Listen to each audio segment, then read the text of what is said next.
Food tripping.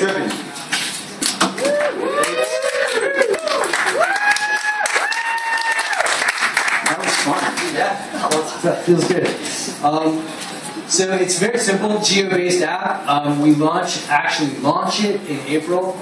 And basically it's geo-based, it'll pull from all of these different categories: restaurants, farmers markets, farm stands, juice bars, microbreweries, artisanal spots, bakeries, Mom and pop aspirations, and also everything that you can't get on a sign as you're driving across America, or within your local towns as well.